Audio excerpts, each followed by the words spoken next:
It's a story that has captured the nation. Warren Jeffs, the leader of the fundamentalist Latter-day Saints, who was having sex with girls as young as 12 years old. He became a fugitive and landed on the FBI's most wanted list, along with Osama bin Laden. Jeffs was finally caught and convicted and is now spending the rest of his life in prison. Now, we've been following his so-called reign of terror for several years. It's a secret world of polygamy and alleged abuse going on right here in the U.S. in a town called Colorado City. Warren Jeffs is the one that controls everybody. Everybody does what he says. Most girls aren't able to read the hearts of men. That's why you turn to the prophet with your life. Tell me why you would go back if you went back. Because I'm scared.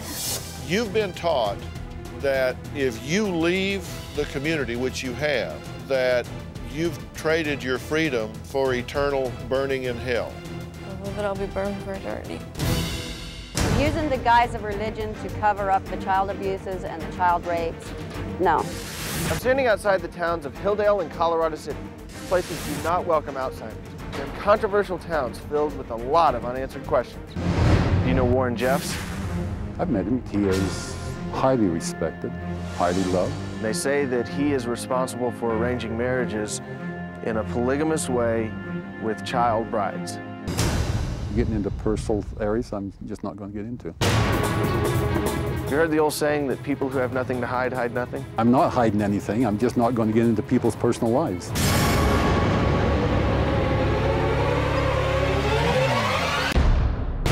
Trouble with the law in Utah and Arizona, Warren Jeffs resettled part of the sect in Texas. Child Protective Services has now taken temporary legal custody of 401 children.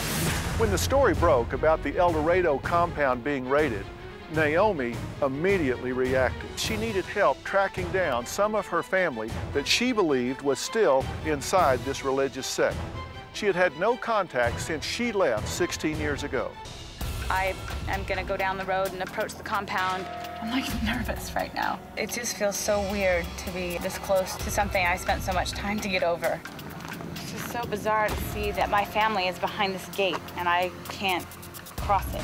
After being stonewalled at every turn, NAOMI's desperate search finally brings her face to face with some family who she thinks may be brainwashed.